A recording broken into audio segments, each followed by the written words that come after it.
Hello, welcome to Bob's Dungeon. My name is Bob, I'll be your host. Long time ago, in a galaxy far, far away, a lot further since Disney now owns Star Wars, there existed some Star Wars stories called the Expanded Universe. And these encompassed novels and comic books and some other stuff.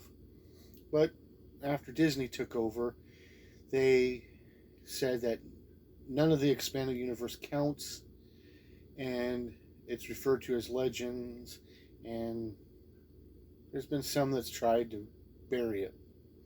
But for some of us, the Expanded Universe will remain canon for probably the rest of our lives.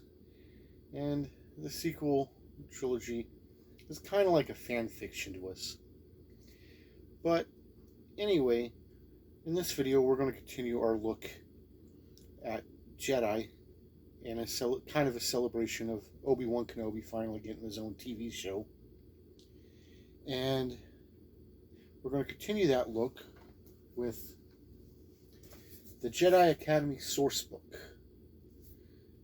This book has 143 pages and a copyright of 1996.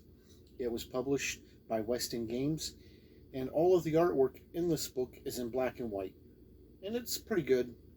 So let's go ahead and look at that artwork. All of the artwork in this book is in black and white. And it is pretty decent artwork.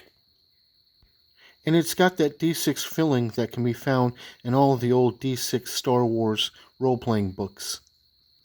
Even if some of it has that comic book feeling to it.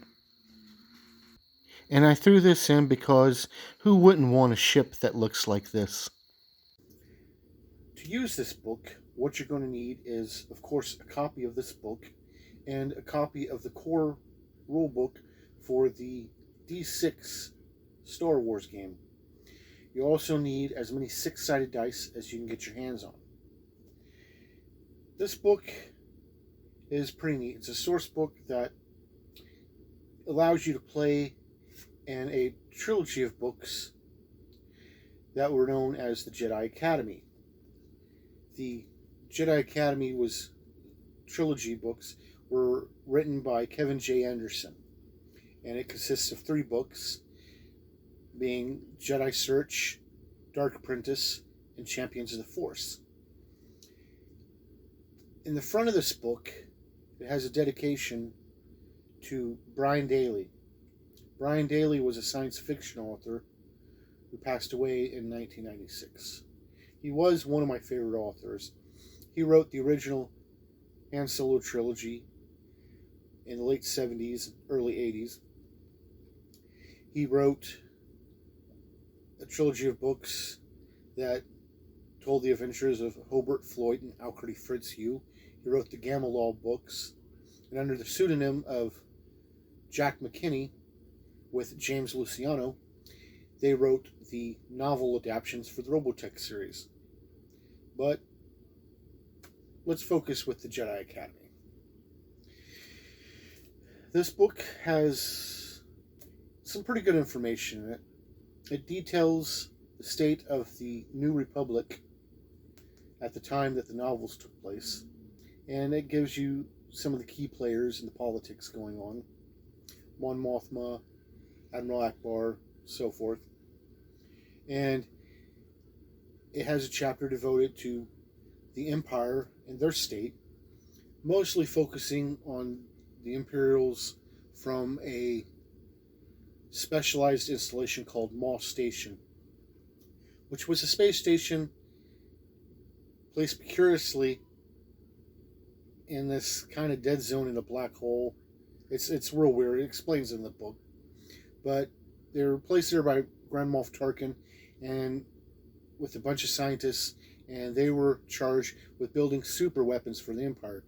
And this was before the prequels, so in the Expanded Universe books, it was this installation that created the Death Star, the World Devastators, and they created a new weapon called the Sun Crusher, which take front and center in this trilogy.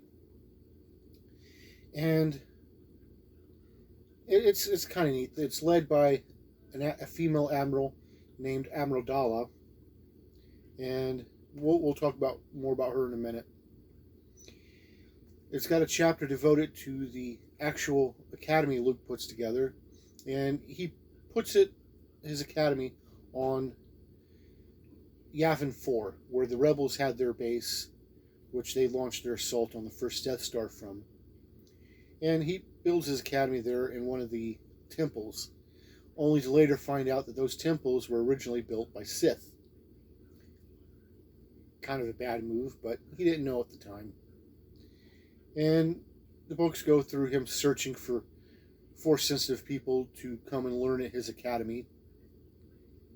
And in the books, there is a young Jedi in training named Kip Duran, and he winds up possessed by the spirit of Exar Khan, which is a Sith Lord. And he eventually winds up stealing the Sun Crusher from the Empire and goes on a killing spree, so to speak. But by the end of the series, they're able to save him, defeat the Empire again, and destroy the Sun Crusher. And it kind of details that a little bit in here. Just kind of brushes over it.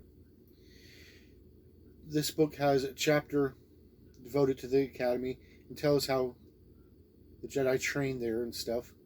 And it gives you some new Force powers for your game. It's also got a chapter devoted to the Sith. And basically gives you a little bit of information about the Sith as it pertains to what's needed to run the story in this game.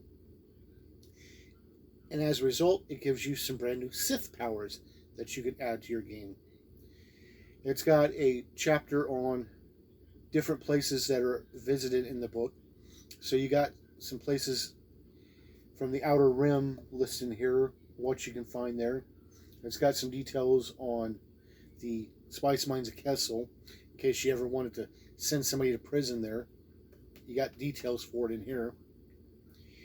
And it's pretty neat. It gives you all those places, and you can use them. And you don't have to use them specifically for the Jedi Academy game that you would be running.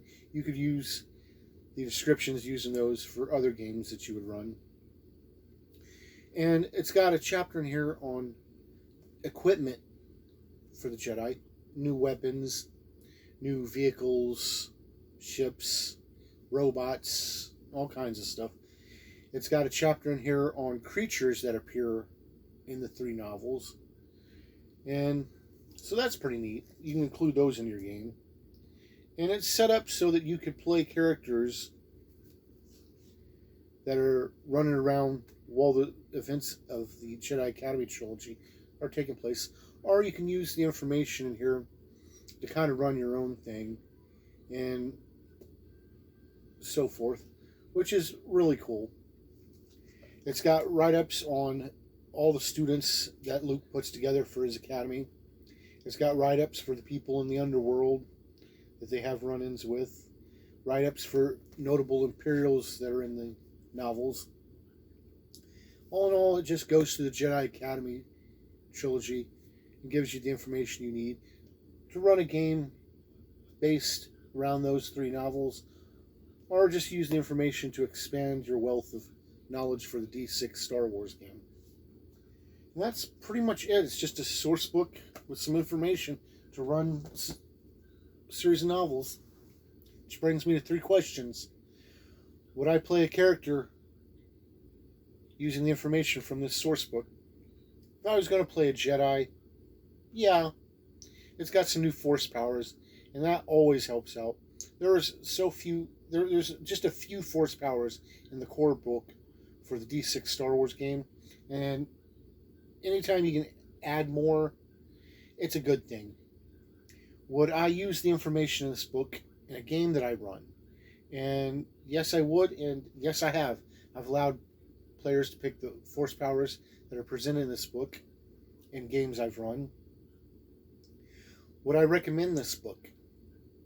Yeah, if you're a fan of Jedis and you're going to run a D6 version of Star Wars, this would be a handy book to have. Not necessary.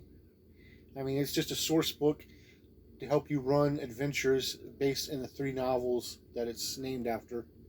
But it also has new equipment and new Jedi powers and new Sith powers that you can add to your game. So yeah, I'd recommend it, but it's not really necessary. So thank you for joining me on a look at this book, and hopefully you'll join me next time where we'll talk about something else. Bye.